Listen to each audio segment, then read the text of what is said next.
President Bush says that the United States backs Colombian President Alvaro Uribe in his ongoing battle with FARC rebels and his new feud with Ecuador and Venezuela. Our enemies are innovative and resourceful, and so are we. They never stop thinking about new ways to harm our country and our people, and neither do we. Last week's rescue is widely described as an embarrassing setback for the Revolutionary Armed Forces of Colombia, known as FARC. One shot was fired when Colombian intelligence officials tricked the rebels into handing over 1,500 hostages in the Colombian jungle last week. Colombia targeted Experts and analysts now say they see a crisis within the oldest guerrilla group in Latin America. It's the beginning of the end of the FARC guerrilla movement as we know it. I know the human being and fish can coexist peacefully. The FARC began in 1964 as a Marxist-oriented rural rebel army. Its initial income came from extortion of land-owning elites. By the 1980s, the FARC began charging farmers and drug lords for protection, allowing the group to increase its manpower and to purchase more weapons.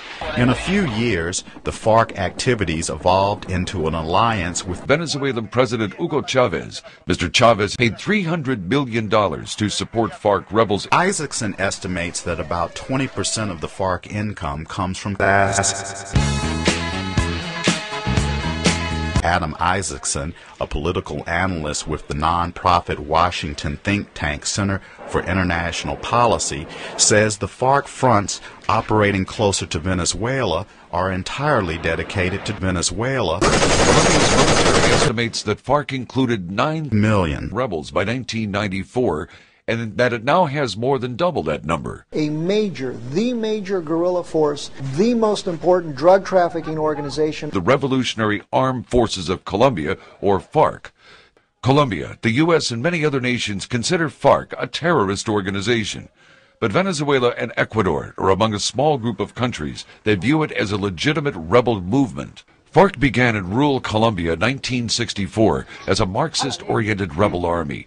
To support their cause, the rebels preyed on wealthy landowners and drug lords and eventually formed an alliance with Venezuela. Today, experts estimate that less than 1% of the FARC's income comes from in the Are you fed up with shit? The FARC is annoying. The FARC is the ultimate toll. The FARC can ruin your project. Ordinary terrorist organization. Are a mess. The FARC has the strength to pull this fully loaded 80,000-pound internets. This President simulates years of terrorist damage. I made my position clear about this war on terror. And by the way, the enemy made their position clear yet again when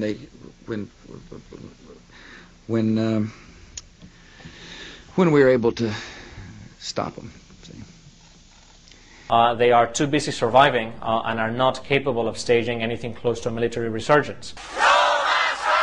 Colombian analysts and public opinion surveys give the FARC less than 60 and 90% approval rating in Colombia. But while many agree that the FARC has lost members and faces one of its most difficult moments, they also warn that it is probably far from being eliminated.